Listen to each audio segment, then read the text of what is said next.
ng Aurora na magtiting ngayon ng Northern Lights. Magtutuloy-tuloy ang streak ng Aurora Gaming at papatunayan sila ang dominante dito sa liga. Pero pag sa TNC, napakagandang performance. Umabot tayo hanggang dulo. Sa TNC ang naglaro, parang inista mo na naaabot talaga ang birthday number 5. Pero abot na siya sa lower bracket. Samantala, ang Aurora Gaming ay makakasama natin sila sa upper bracket finals. Pero ngayon ay makakasama natin sila together. We are host for Elvira. Our match winner, Aurora Gaming!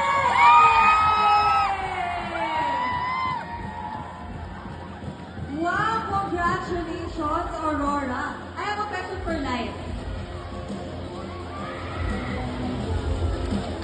Tuloy-tuloy ang sweep nyo. Ano ba meron sa Aurora this season at very, very determined kayo? Siguro yung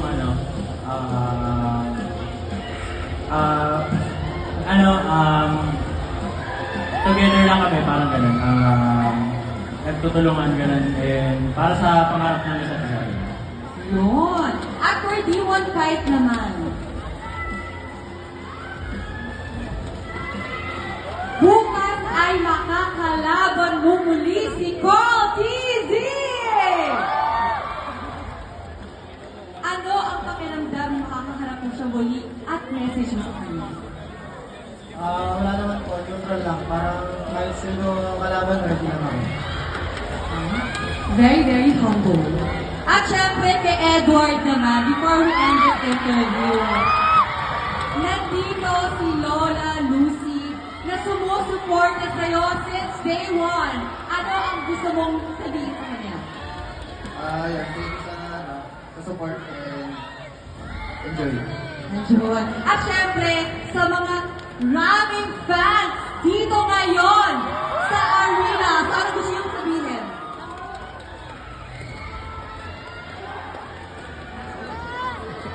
Ayan, maraming salamat sa suporta sa amin at tapos bukas. And also, good luck tomorrow, and you may now take a bow.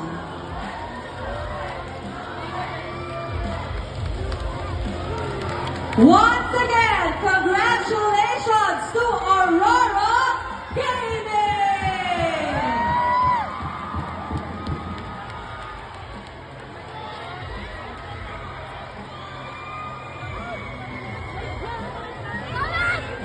It's going to be Cavalry versus Light tomorrow at the upper bracket challenge. International Warrior surely be epic. Okay, naman, let's head over to panel to discuss this match.